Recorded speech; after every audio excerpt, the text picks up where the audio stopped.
Não deixe o medo te parar. Força e coragem. Salmo 138, verso 3. Vamos ler desde 1, vai? Vamos ler desde 1.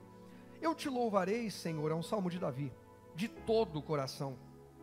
Diante dos deuses, e esse deuses aí está em letra minúscula, Davi era monoteísta. O que ele está dizendo é dos poderosos, dos influentes. Diante dos deuses cantarei louvores a ti. Voltado para o teu santo templo, eu me prostrarei e renderei graças ao teu nome, por causa do teu amor e da tua fidelidade. Pois exaltaste acima de todas as coisas o teu nome e a tua o quê? Palavra. Guarda isso. Acima de todas as coisas, o nome e a palavra do Senhor estão. Acima do problema que você está enfrentando, o nome e a palavra de Deus estão. Acima das ameaças que batem a minha e a sua porta, o nome e a palavra de Deus estão acima. Davi entendia isso. O verso 3 ele diz: quando clamei, porque tem lutas que a gente enfrenta e esquece de clamar. A gente fala com todo mundo, mas não recorre a Deus como deveria, porque clamor é se derramar, é se esgotar, não é só falar. Às vezes a gente se esgota, se derrama diante de tudo e de todos, mas não se esgota, não se derrama diante de Deus. A gente dá uma apresentada na situação para ele não resolveu, a gente começa a se abrir e se derramar diante de todo mundo. Que esse mês seja mais do que nunca de clamarmos, de nos derramarmos inteiramente diante de Deus, amém? Quando clamei, tu me respondeste, deste-me vitória e bênçãos, não é isso? Está escrito, deste-me vitória e bênçãos? Deste-me o quê? Força e coragem. Por isso eu fiz questão de no início desse culto citar Eclesiastes 3, tudo tem seu tempo determinado e há tempo para todo propósito debaixo dos céus. Há o tempo de clamarmos e Deus entregar uma vitória, e Deus entregar um livramento, uma bênção, mas há momentos que nós vamos clamar, e Deus vai nos dar força e coragem. Ele não vai dar vitória, Ele não vai dar livramento, a bênção não vai vir pronta, Ele vai nos dar força, para que nós possamos encarar. Põe aí para mim o primeiro quadro, que eu preparei falando de força e de coragem. Olha o primeiro quadro, força para quê? Para lutar. Força para quê? Para suportar. Porque Jesus, posto em agonia no Getsemane, ele ora e diz: Pai, se for possível, passa de mim esse cálice, mas que não seja feita a minha vontade, sim a tua. A Bíblia diz que vem um anjo do céu e conforta Jesus. Consolar, confortar, é uma forma de fortalecer e também de encorajar. Então, muitas vezes nós vamos levantar um grande clamor a Deus, e a resposta não vai vir como nós imaginávamos ou desejávamos, mas não é porque Deus não nos ama. Deus amava o seu filho ali no Getsemane, Deus sempre amou Jesus. Jesus nunca pecou, nunca fez nada contra o Pai. Mas naquela oração, a resposta, fazendo um paralelo aqui, foi mais ou menos como essa de Davi: força, meu filho, e coragem.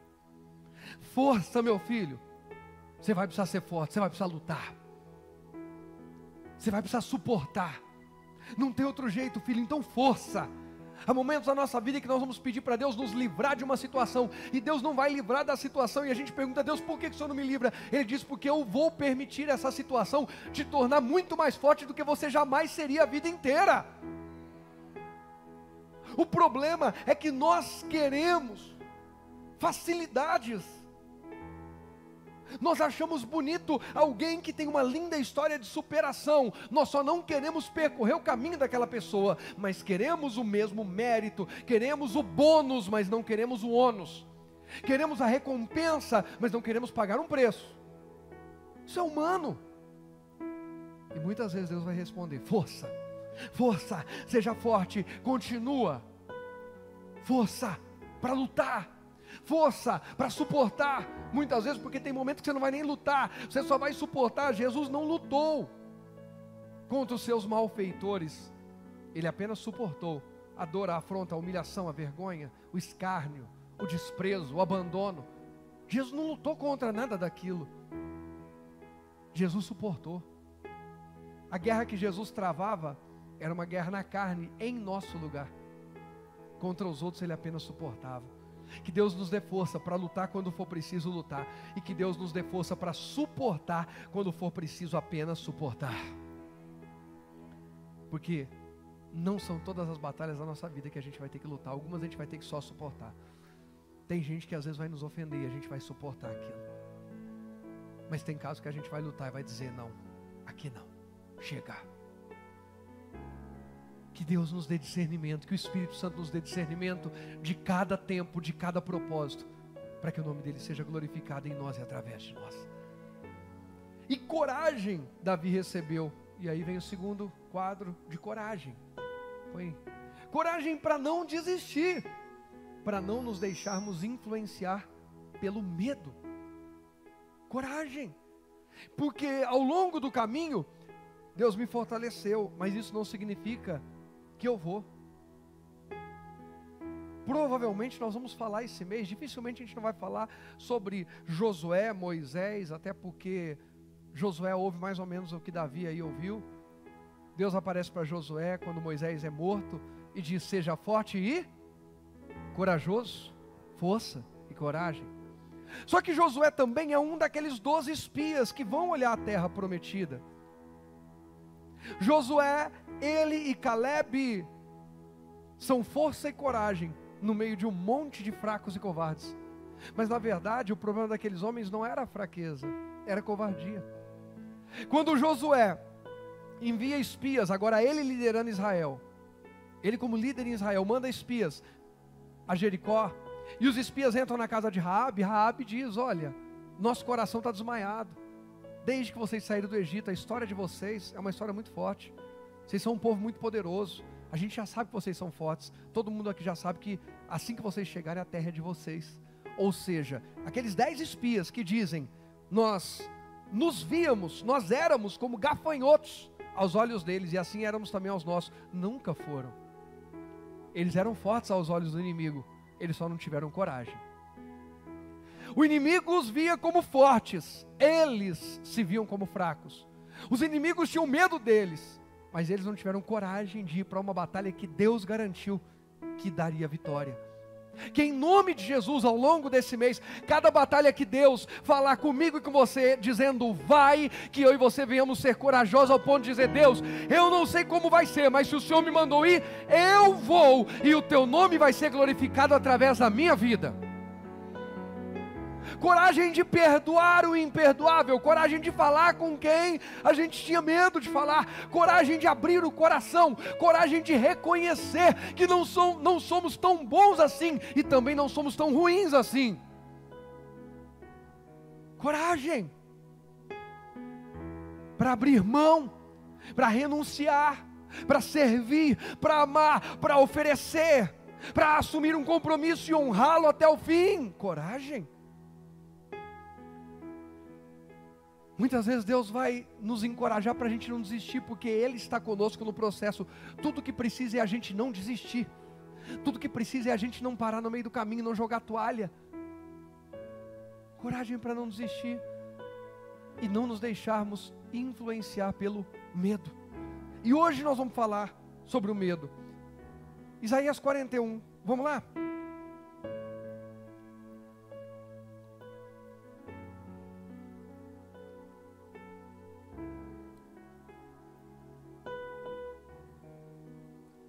Isaías capítulo 41.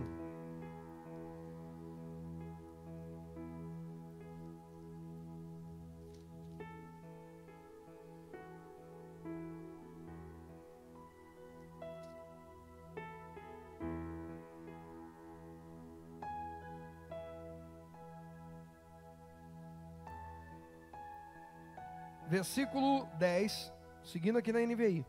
A hora que tiver que mudar eu aviso. Por isso não tema, pois estou com você, ou contigo, como diz a Almeida. Não tenha medo, pois eu sou o seu Deus. Eu o fortalecerei e o ajudarei. Eu o segurarei com a minha mão direita vitoriosa. Nós oramos dizendo: Deus, me livra desse problema. E Deus responde dizendo: eu estou com você nesse problema. É mais ou menos assim, ó.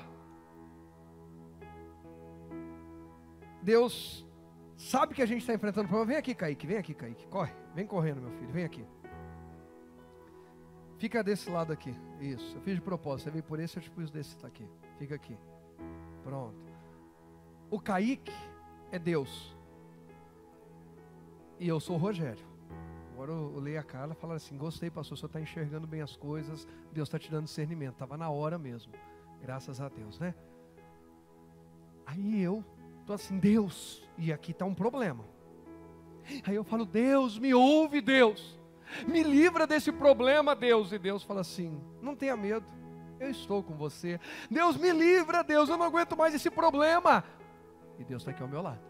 Deus, eu não aguento. E Deus: acalma, eu vou te ajudar aqui. Eu vou te fortalecer aqui. Eu vou te dar livramento aqui, mas calma, eu estou aqui com você. Deus, Deus, Deus. Não, uma porta, eu vou sair. Graças a Deus, Deus me deu o livramento. Eu saí. Saí de onde? Da presença de Deus. Cuidado com as decisões precipitadas, elas te fazem correr para onde Deus nunca mandou você ir.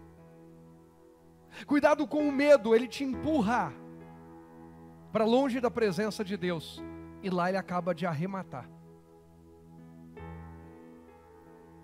Isso é como, obrigado, Kaique, pode descer, Deus abençoe. Isso é como um ataque, você já deve ter visto aqueles vídeos de animais, e como é que o predador escolhe sua caça.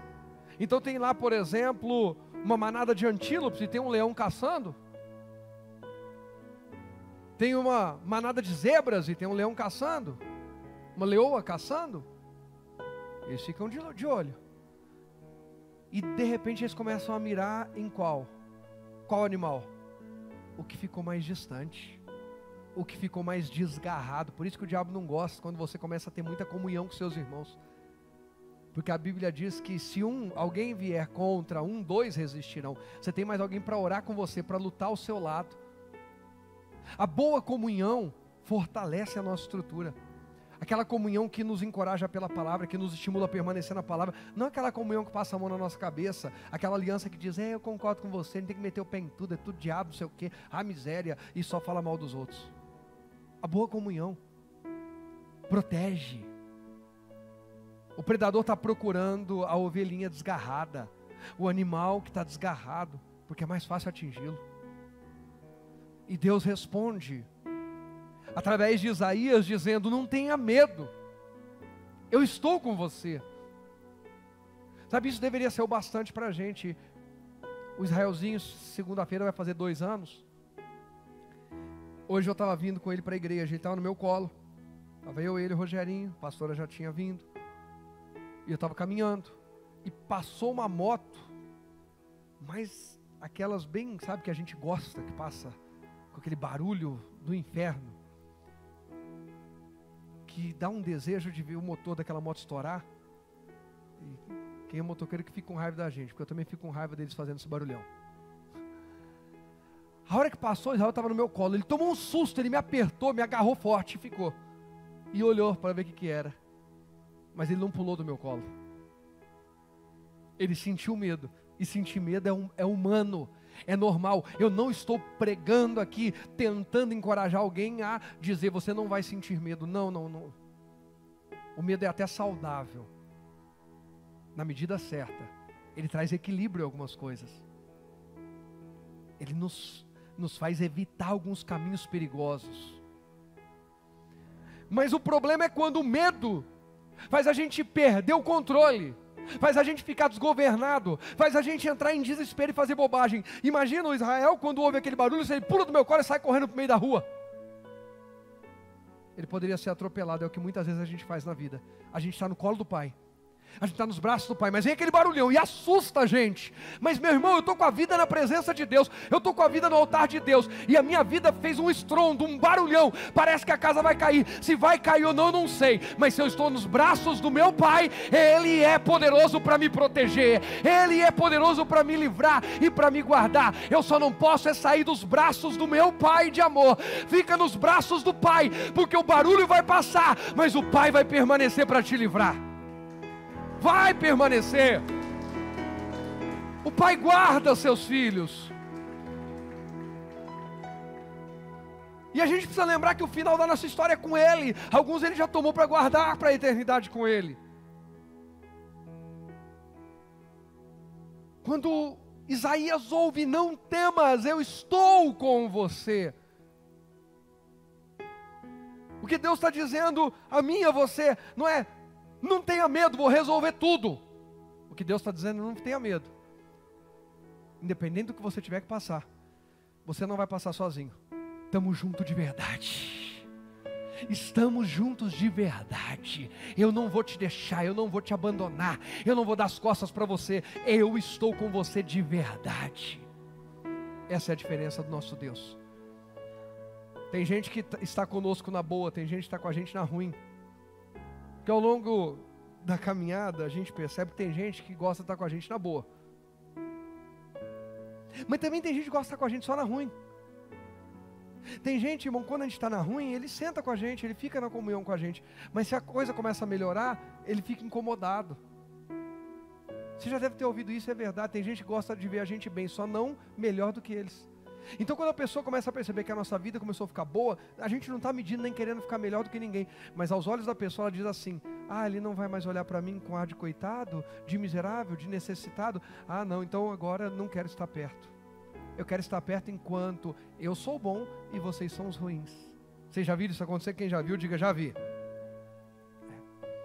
Deus está dizendo assim: na boa eu estou contigo. Se passares pelo fogo, se passares pelas águas, não importa se é na montanha, se é no deserto, Ele está disponível para nós. Clame. Nós lemos lá no Salmo 138, verso 3, Davi disse: eu clamei, o Senhor me respondeu. Respondeu com o que eu queria? Não, mas respondeu. Ele vai responder. Pastor, eu clamei, parece que houve silêncio. Já é uma resposta de Deus. Deus está trabalhando a paciência. Ou Deus já deu uma direção e você e eu estamos tentando achar outra direção fora daquela que Ele já deu.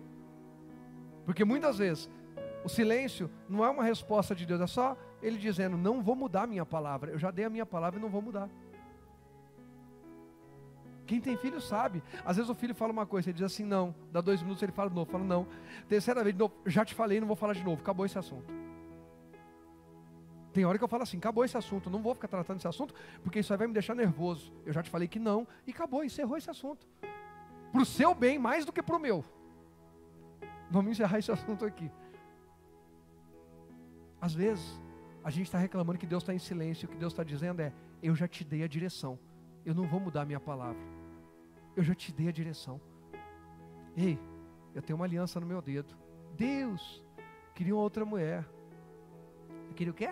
Outra mulher. Não, eu posso até, já que é você que está pedindo, eu posso dar outro marido para tua mulher. Eu te arrebato, eu mato você, não ela. Porque até que a morte separe. Irmãos, está escrito, está lá. Ponto. É a direção que Deus deu. É a palavra que Deus deu.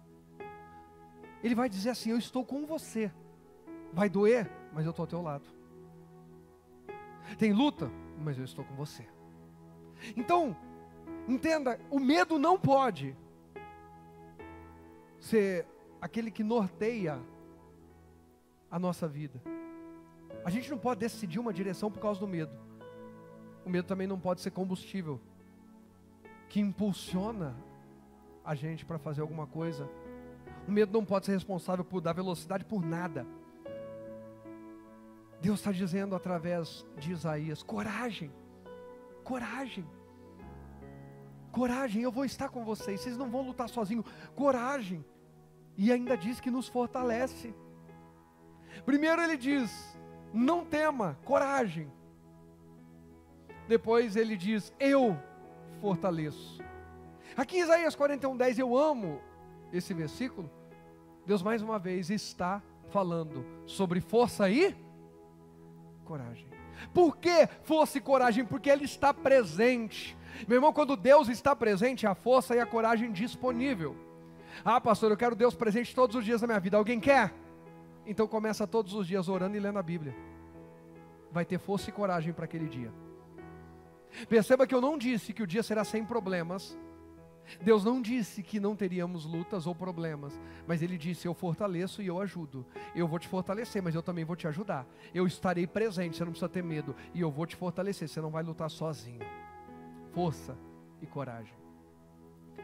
Como é que eu venço o medo? Como é que eu sou fortalecido por Deus? Como é que eu me torno mais forte? A gente consegue entender as coisas naturais, e muitas vezes parece que a gente fica cego para as espirituais. A gente vive esse mundo como se isso aqui fosse mais realidade do que o mundo espiritual, quando na verdade é exatamente o contrário. Nós somos seres espirituais vivendo uma experiência humana. Essa experiência vai acabar. A experiência de alguns já acabou esse ano, ano passado, há 5 anos atrás, há 10. A de alguns vai acabar esse ano, a de outros vai acabar daqui 1, 2, 3, 5, 10 anos. Às vezes a gente vai estar junto e Jesus já vai voltar e vai acabar a experiência de um monte de gente de uma vez. A gente vai ser arrebatado, em nome de Jesus. Ainda bem que vai uns 3 ou 4 aí na fé. Opa, tem mais uns 12 pedindo vaga. Mas essa experiência vai acabar. A espiritual não acaba, é eterna. Eterna. A gente entende que para desenvolver músculo físico humano, o que precisa para uma pessoa desenvolver músculo? Queimar gordura, que é o pecado, né? Então pensa, a gordura é o pecado. A gordura que entope a veia, é o que lasca o coração, aqui arrebenta tudo, né? É que estoura o espelho. Pastor, gordura estoura o espelho, estoura, mano. A mulher joga a escova no espelho, espelho miserável, pá, quebra o espelho. Porque viu gordura demais onde não queria ver. A gordura é o pecado. Você diz: não, isso é que eu não quero. Mas como é que eu faço para desenvolver força, musculatura? 2 coisas, quais? Exercício e alimento. Romanos 10, 17 diz: de sorte que a fé é pelo ouvir, e ouvir pela alimento. Quanto a gente se alimenta da palavra por dia, é o quanto a gente está preparando nossa estrutura espiritual para desenvolver fé. E o quanto, porque tem gente que ouve palavra, mas nunca pratica, aí também não adianta. É a pessoa que ingere proteína, e diz: meus músculos não aumentam. Lógico, não adianta ingerir proteína e não exercitar os músculos. Então você precisa ingerir bom alimento e exercitar aqueles músculos. Irmãos, as lutas, as batalhas que nós encaramos, Deus enxerga para nós como degraus, que cada um deles, bem alimentados pela palavra e encorajados por Deus, a gente dá um passo e faz força. Pronto, desenvolvi um pouco mais de força, e mais outro, e ao longo da caminhada o que acontece? A gente começa a ter experiência para compartilhar, a gente tem musculatura para mostrar. O que é isso? Alguém diz assim: eu não sei o que fazer, eu vou desistir. A gente chega e diz: não, eu passei por uma situação semelhante, e eu ouvi Deus, eu agi, e Deus operou um milagre. Agora eu tenho músculo para mostrar. Eu venci, eu superei. Quem está entendendo? Coragem. Se alimente bem pela palavra, e pare de fugir por causa do medo, porque esses desafios vão te tornar mais fortes, e cada desafio nos torna um pouco mais fortes, cada desafio um pouco mais forte, cada desafio tem mais um testemunho para compartilhar. Às vezes nós não enxergamos que a nossa história está sendo enriquecida, e mais ainda, às vezes nós não enxergamos o que Deus está nos preparando, e quando vem o problema a gente entra em desespero. Olha o que diz Mateus 8.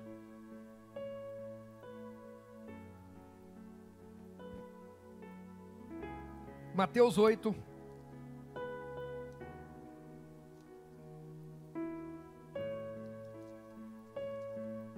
verso 23.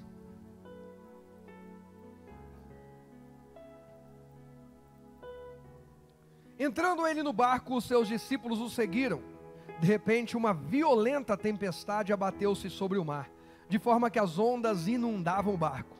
Jesus, porém, fazia o quê? Dormia, está tranquilo.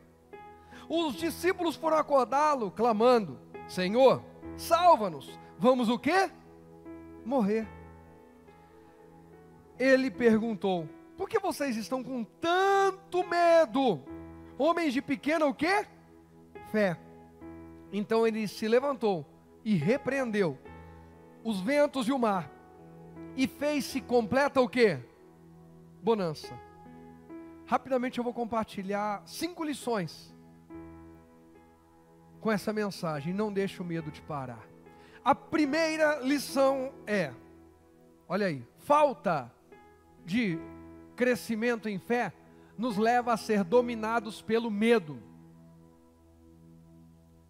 Quando nos falta crescimento em fé, como assim, pastor? Falta de crescimento em fé. Jesus se levanta e diz: por que vocês estão com tanto medo, homens de o quê? Pequena fé. Na Almeida Revista vai dizer pouca fé. A fé precisa ser exercitada, eu preciso crescer, eu preciso desenvolver. A falta de crescer em fé me faz ser dominado, governado pelo medo. Pastor, mas não é fácil o que aqueles homens enfrentaram. Não é. No meio da noite, sem toda a estrutura que a gente tem hoje, como é que consegue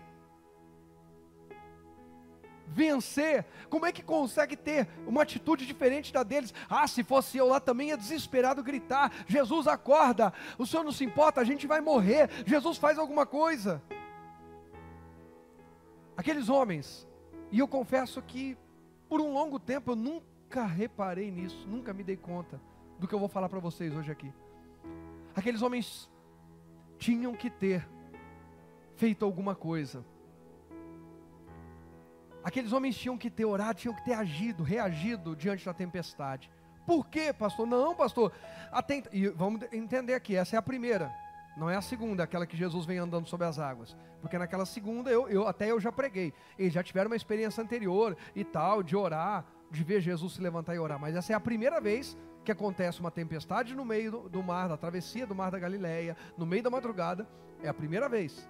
Experiência nova. E como é que Jesus vai chamar atenção por uma experiência nova? Como é que alguém vai dar uma bronca em você por não saber fazer algo que você nunca fez mesmo na vida? Afinal de contas, eles nunca tinham feito isso. Eles nunca tinham visto Jesus acalmar a tempestade, verdade. Então por que Jesus foi chamar a atenção deles? Ah, aí muita gente aqui já saía da igreja de Jesus. Não, beleza. Ele deu essa bronca na gente, de boa. Vou ficar aqui no barco só até terminar de atravessar, o que tem muita gente que faz. Vou terminar de enfrentar essa tempestade, porque eu sei que eles me ajudam a resolver meus BOs. A hora que terminar, agora eu saio fora desse barco. Por quê? Porque eu não vou ficar ouvindo um homem falar assim comigo. Não sou obrigado. Ele não podia ter falado assim. A gente nunca tinha atravessado uma tempestade desse jeito, e ele vem falar que a gente é de pequena fé. Imagina o pessoal dos outros barcos ouvindo isso. Pessoal, nós largamos tudo para segui-lo. Como é que pode um negócio desse? O problema de hoje é que a gente está vivendo uma geração que é muito melindrosa, muito casquinha de ferida. Os discípulos tomaram uma bronca de Jesus. Uma bronca. E a ideia de atravessar não foi deles. Não foram eles que encorajaram. Ou seja, Jesus, a gente está só aqui te acompanhando e a gente ainda toma bronca por te acordar e avisar que a gente vai morrer? É. E por quê, pastor?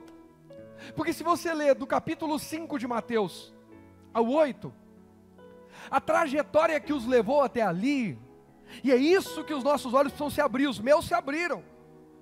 Deus não olha para mim e para você como um capítulo. Deus olha para nós como uma construção completa. O que Deus está construindo ao longo dos últimos anos na minha e na sua vida? Deus está construindo estrutura para encarar cada novo desafio que está chegando. Você não chegou diante desse desafio sem que antes Deus preparasse estrutura e te desse uma palavra. O problema é que às vezes a gente estava distraído. O problema é que a gente se acomodou em Jesus resolver tudo. Senhor, eu não quero força e nem coragem, eu quero resultado. Eu fico aqui, o Senhor me dá a bênção, aí eu venho para cá, o Senhor me dá outra bênção, e eu venho para cá, o Senhor me dá outra bênção. Eu não quero lutar. Qual é a primeira grande conquista que Israel tem sob o comando de Josué? Alguém sabe me dizer? Jericó. Aqui pôs todo mundo para tremer nos dias de Moisés. Os 10 espias disseram: não tem jeito, a gente não consegue entrar lá. Josué, vai. O que eles precisaram fazer? Eles precisaram derrubar o muro, jogar fogo, guerrear? Não precisaram fazer nada, Deus deu a grande bênção. Só que na sequência eles vão lutar contra uma cidade pequena, chamada Ai. Josué toma conselho, os conselheiros dizem, não, manda 2.000 pessoas só para lá, fraquinha, cidade pequena, não vira nada e tal. Vão lá e passam vergonha, tomam um couro. Josué vai perguntar para Deus por quê. Deus fala, você não falou comigo, tem pecado no meio de vocês, se tivesse falado comigo eu tinha avisado. Santifica, santificou o Acã, mata a família do Acã e tal, não é mensagem para hoje, só para contextualizar. E aí Deus vai lá e vence Ai para eles, não é? Não. Deus manda eles irem. Agora Josué manda 30.000 homens lá para Ai. 30.000. E eles lutam e vencem. E vão adiante. O nosso problema é porque Deus nos deu uma Jericó ao longo da nossa caminhada, uma bênção grande, que a gente não fez nada. A gente pensa que nunca mais vai precisar fazer nada. É só esperar que vai cair a bênção do céu. E a vida com Deus não é assim.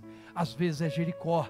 A gente só dá as voltas, dando glória, dando aleluia, louvando, adorando. E às vezes a gente vai ter que ir para a batalha. A gente precisa continuar ouvindo Deus para saber se é hora de força, a gente vai lutar, ou se é hora de coragem. Vai lá e deixa que eu resolvo. Mas Deus estará presente. Quando é por força, quando é por coragem, quando é os dois juntos, Deus falou, Deus vai junto, Deus está presente. Irmãos, os discípulos de Jesus foram treinados. Do capítulo 5 ao 7 de Mateus, a mensagem mais famosa de Jesus foi ministrada. Qual é? O sermão da montanha, ou das bem-aventuranças. É o sermão mais famoso de Jesus, é a maior mensagem, a mais famosa de Jesus, profunda, completa. Aqueles homens ouviram. A Bíblia diz que a fé é pelo e ouvir pela. Eles ouviram pela palavra viva, pelo verbo encarnado, Jesus diante deles. Eles ouviram de camarote, de cadeira VIP. Aqueles homens tinham que ter mais fé, sim, por isso Jesus deu a bronca. Ei, vocês estão andando comigo, vocês me ouviram na minha ministração que vai ser a mais famosa de todos os tempos. Vocês ouviram e ainda não têm fé? No sermão da montanha, em Mateus 5,13, Jesus diz, vós sois, acho que até do 13 ao 15 ele continua falando, vós sois o sal da terra. Para que serve o sal, se ele se tornar sonso, insípido, sem atitude, sem sabor? Eu vejo gente, às vezes aqui na igreja, que eu quero ver crescer, que eu já tentei estimular, mas a pessoa foge, a pessoa fica escondida, a pessoa fica, pastor, só fala comigo quando tem BO, tudo bem, não tem problema, mas o sonso vai ficar de lado. Agora aquele que diz assim, eis-me aqui, eu quero ter sabor, eu quero fazer a diferença, esse vai manifestar o reino de Deus na terra. É a gente que escolhe. O que Jesus esperava é que no meio dos discípulos alguém tivesse entendido, nós vamos manifestar o reino de Deus. Como, pastor? Eles têm fé. Façam uma oração. Eles têm fé. Então, do capítulo 5 ao 7 tem o sermão da montanha. Jesus também fala lá no 5 do 14, vós sois a luz do mundo. Não se esconde uma candeia debaixo da mesa, mas coloca no velador. Ninguém esconde uma cidade edificada no monte. Olha, os homens precisam ver e glorificar a Deus por causa do grande testemunho de vocês. Opa, peraí, vamos orar. O nome do Senhor vai ser glorificado através do nosso testemunho. Aí no capítulo 8, ou seja, bem pertinho do momento que acontece essa travessia, do versículo 1 ao 4, Jesus toca e cura um leproso, coisa que ninguém podia tocar. Ele foi lá e tocou, e curou um leproso. E todo mundo ficou impactado. Toque. Ele tocou. Do 5 ao 13, Mateus 8. Do 5 ao 13, Jesus cura pela palavra o servo do centurião de Cafarnaum.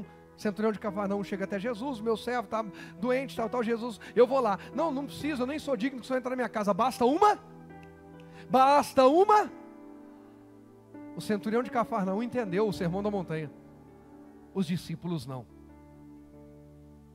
Ser pastor não é o que vai fazer a diferença na minha vida.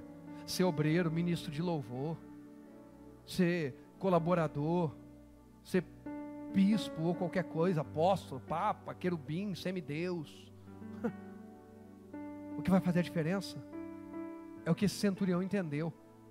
É o que a mulher Ciro-fenícia entendeu. É o que a mulher samaritana entendeu. Se eu estou diante de Jesus e eu tiver uma palavra resolve a minha vida. Uma palavra resolve a minha vida. Uma palavra me dá a força que eu precisava. Uma palavra me dá a coragem que eu precisava. que me credencia para viver um milagre não é ser pastor, é ter fé e agir pela fé.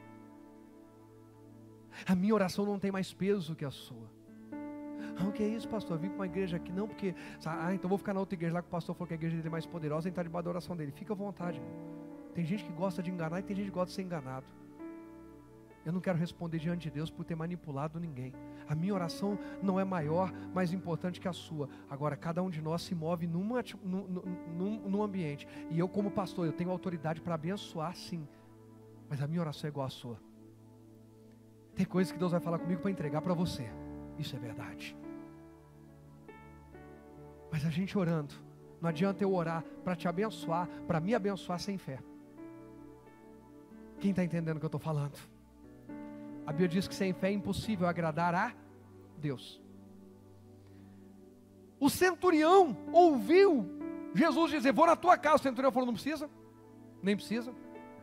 Basta uma palavra, meu servo fica curado, que eu sou homem de autoridade como o Senhor. Eu tenho homens, centurião, ele é chefe de 100. Eu tenho homens, eu digo para um vai, ele vai, digo vem, ele vem. Minha palavra tem poder, minha palavra tem autoridade. Se eu mando ir, eles têm que fazer o que eu mando. Eu sei que o Senhor tem autoridade no mundo espiritual. Se o Senhor mandar, o meu servo fica curado lá em casa. Olha só.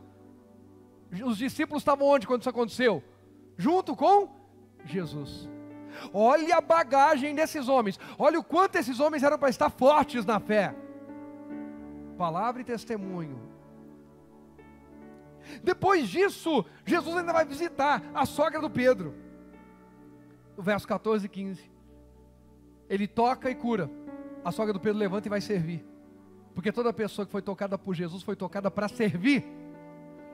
Para servir. Curado para servir. Domingo a pastora aqui arrebentou tudo. Eu hoje estava tremendo, passando até mal antes de entrar aqui. Falei: Deus, o que eu vou fazer? Tem misericórdia de mim. Foi tocada, curada e se levantou para servir. E tudo isso os discípulos estão como? Junto. Olha quantas coisas eles viram e ouviram. No verso 16 e 17, a Bíblia diz que muitos enfermos e endemoniados vinham até Jesus. E ele, com autoridade e a sua palavra, libertava e curava. Agora Jesus vai descansar, afinal de contas ele já pregou, já curou, já tocou, já liberou palavra, já fez tudo. E os discípulos, discípulo é aquele que vai aprender com o seu mestre. Se são discípulos, eles estão olhando para o que o mestre faz para fazer o quê? Igual. Aí quando vem a tempestade, o que eles fazem? Acorda o mestre e diz assim: a gente não é discípulo, a gente é só telespectador, a gente é só plateia. Irmão, em nome de Jesus, Deus esse ano está nos libertando de uma igreja de plateia. Essa não será uma igreja de plateia. Quem quiser ser plateia vai ficar incomodado aqui dentro. Essa será uma igreja de discípulos, não será de plateia. Não é de gente que assiste o que está acontecendo, não é de gente que acha bonitinho o que está acontecendo, mas é de gente que diz: ei Deus, eis-me aqui, o que o Senhor liberar eu participo, o que o Senhor falar eu faço, a direção que o Senhor der eu estou dentro. Gente que se envolve, gente que produz fruto, gente que age. Não é para assistir, é para agir. Olha para quem está do lado e diga: não é para assistir, é para agir. Já assistiu demais. Tem gente que está 10 anos dentro da igreja só assistindo. Assisti 1827 cultos ano passado. E fez o que com esses 1827 cultos? Não, estou na benção. Está nada. Está uma vergonha para o evangelho. Nossa, pastor, se eu soubesse que ia ser assim, nem eu sabia. Fica tranquilo. Nem eu sabia, estava num desespero. Cheguei, pastor, assim, atrás, falei: você está inspirado para pregar hoje? Porque eu não sei, eu estou numa guerra aqui, que eu não sei ainda o que Deus tem para hoje. Aí eu falei para o Gustavo, falei: sangue de Jesus tem poder, eu estou aqui numa angústia, numa guerra, eu não sei o que Deus quer que eu faça hoje. Eu não sei. Aí o Gu falou assim: pastor, quando o senhor fala assim, que o negócio não vai fluir, aí que o negócio é bom mesmo. Eu falei: Deus te ouça, amém, eu creio. Irmãos, a gente não pode passar tantos capítulos da nossa vida vendo Jesus fazer tanta coisa grande, e quando chega a nossa vez a gente fala: Jesus, acorda, está na hora de agir. Irmão, conta com a gente, mas para de esperar que alguém da gente entre na tua casa e resolve os B.O.s. Seja a pessoa que se levanta lá e ora e diz: a minha casa é casa de benção, a minha casa é um lugar consagrado ao Deus vivo, o meu local de trabalho é um local abençoado. Eu tenho que pregar a verdade. Eu não fui chamado para pregar e fazer a pessoa ficar dependente. Não, não. Nós dependemos de Jesus. A gente precisa ir adiante. Aí eu já vou te dar a segunda e terceira lição. Segunda lição, sobre não deixa o medo te parar. A diferença entre sentir... Pera um minuto, volta na primeira, porque eu vou ler a primeira, a segunda e a terceira, tudo dentro do mesmo texto. Primeira, falta de crescimento em fé nos leva a ser dominados pelo medo. Os discípulos viram tudo, ouviram palavra, mas não cresceram na fé na hora de agir. Deu para entender? Na hora que veio a tempestade, ficaram dominados pelo medo, quando era para agir por fé. Pastor, se eles orassem, a tempestade ia acalmar? Não sei. Mas eles precisavam pelo menos ter orado, para dizer, Senhor, nós oramos, não funcionou. Aí Jesus ia dizer, não, então isso aqui, como foi aquele jovem hidrópico, essa casta não sai senão por jejum e oração. Jesus deu uma bronca nos discípulos, mas pelo menos eles tentaram. Acho que eles aprenderam depois dessa e tentaram libertar o rapaz. Não conseguiram, o pai trouxe para Jesus. Mas faça alguma coisa. Segunda lição, a diferença entre sentir medo, que é humano, todo mundo sente, até saudável, para nos proteger. Sentir medo e ser dominado por ele, pelo medo, aí não é saudável. Diga comigo, eu não serei dominado pelo medo, mesmo sentindo medo.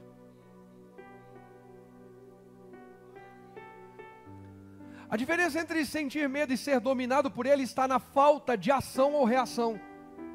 Tem gente que não age porque tem medo, não age porque tem medo, ou tem que lidar com um problema, não reage porque tem medo. Oh, pelo amor de Deus, eu não estou mandando ninguém agir ou reagir precipitadamente. Não estou estimulando ninguém a fazer isso. O que estou te dizendo é que depois que você recebeu uma palavra, uma direção de Deus, pode agir. Tem uma palavra, tem uma direção de Deus, é hora de agir. Não fique travado na vida. Está cheio de gente travada na vida, que já era para estar anos-luz à frente, e continua na mesma coisa, mesma coisa. Tem gente, irmão, que se eu sentar para conversar hoje, eu não preciso nem gastar 5 minutos. Oh, minha irmã, como é que está a sua vida? Passou o mesmo de 1 ano e meio atrás. Está ok, próximo. Tem gente, irmão, que se vier falar comigo, vai falar os mesmos problemas que contava há 3 anos atrás, há 2, há 1, há 6 meses. Menos 6 meses vão dar um desconto, né? Ainda está guerreando. Pastor, estou no mesmo de 6 meses, mas ainda tá bom, então tudo bem. Mas meu irmão, agora uma coisa é dizer assim, pastor, 10 problemas que eu tenho, 8 são novos, 2 aqui ainda são antigos, são lutas mais intensas, não acaba tão fácil, normal. Pelo amor de Deus, eu não estou dizendo que a gente não tem luta da vida que perdure muito tempo, quem está entendendo? O que eu estou dizendo é que tem gente que a vida da pessoa se resume na mesma luta a vida inteira. Ela nem se permite lutar alguma coisa diferente. Vamos adiante. Terceira lição. Sentir medo por causa da tempestade é algo normal. Segunda parte, lê bem forte para mim. Não, vai forte. Vai, 1, 2, 3. É normal sentir medo por causa da tempestade. Não orar a respeito da tempestade não é normal. É normal sentir medo com a ameaça da doença, da pandemia, da crise. É normal. O que não é normal é nem orar. Ai, pastor, eu estou com medo porque falaram que vai ter um corte na empresa. Você orou? Não, pastor, vim falar com o senhor. E por que não orou já? Não, pastor, porque eu queria pedir a sua oração. Pede a minha oração, mas ora já. Já começa o serviço antes de vir falar com a gente. Irmão, quantos atendimentos já fizemos? E pergunta, você orou? Não tive nem força, nem coragem para orar. Não teve atitude.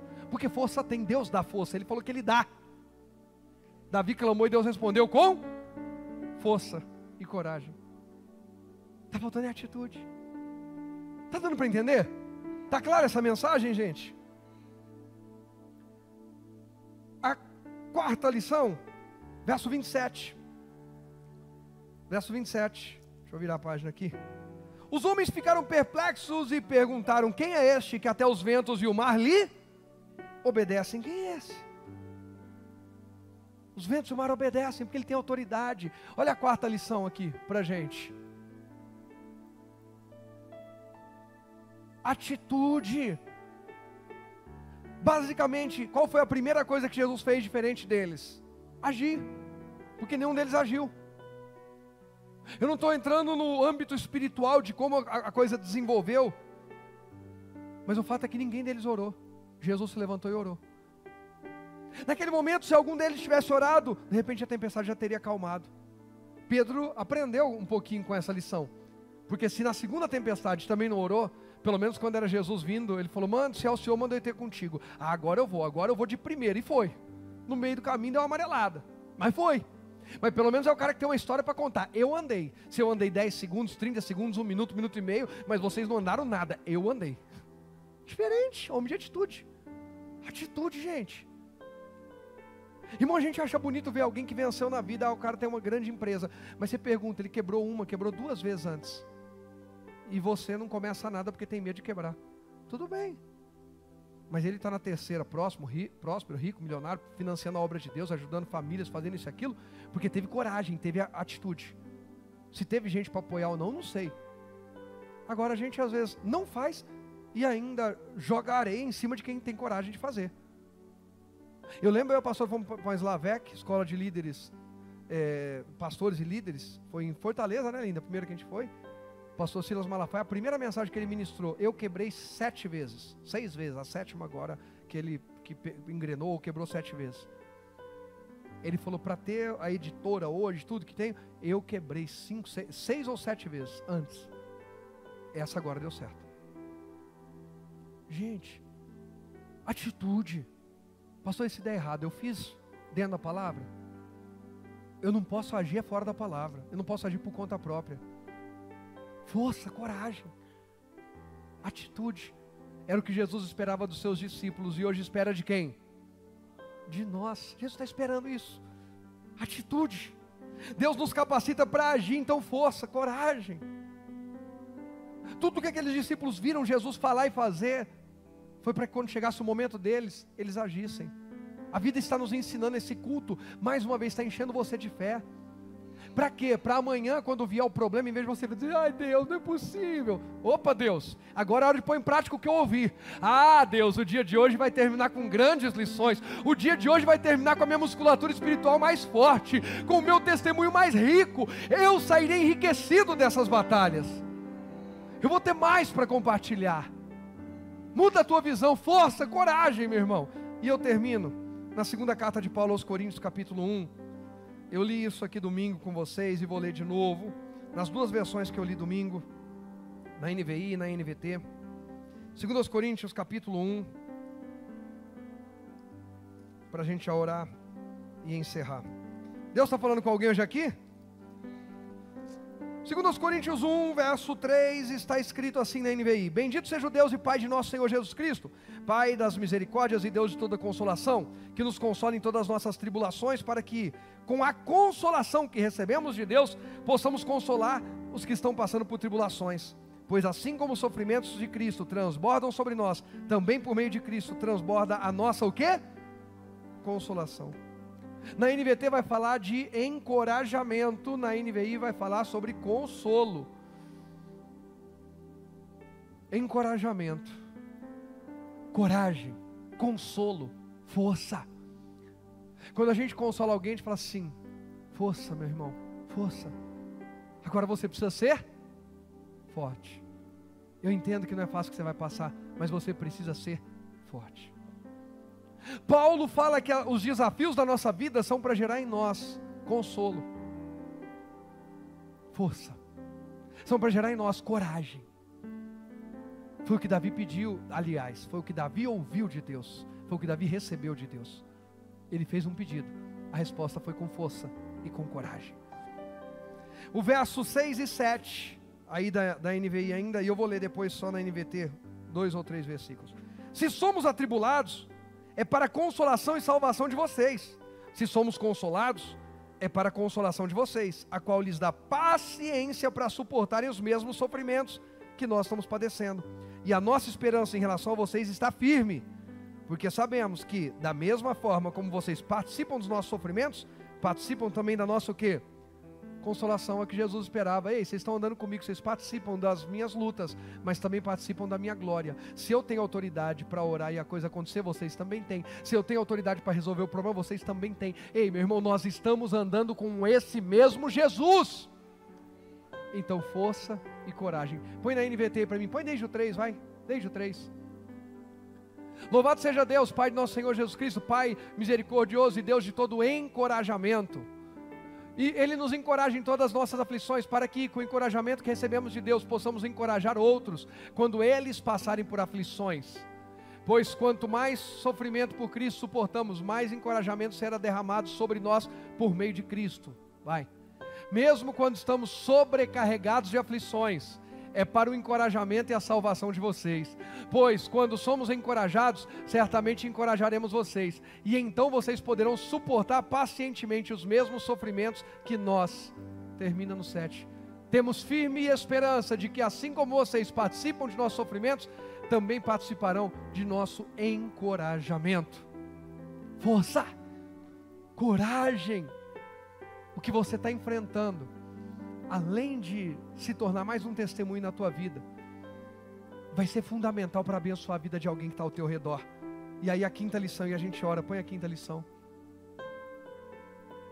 Enfrentarmos batalhas servirá para encorajar e fortalecer a fé de quem acompanha ou ouve nosso testemunho.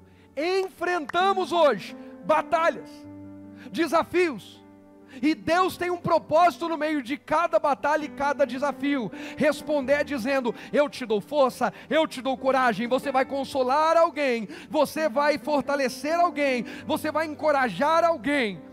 Ei, eu te dou força, eu te dou coragem para se levantar e orar. Quando todo mundo está apavorado, com medo, o seu testemunho vai ajudar a salvar alguém que vai crer em Jesus. Porque no momento mais difícil da vida, ao invés de murmurar, ao invés de se deprimir, você se levantou sobre a palavra de Deus com força e coragem, e Deus te fez mais que vencedor diante dessa batalha, para honra, glória e louvor do nome dele. Quem crê diz amém.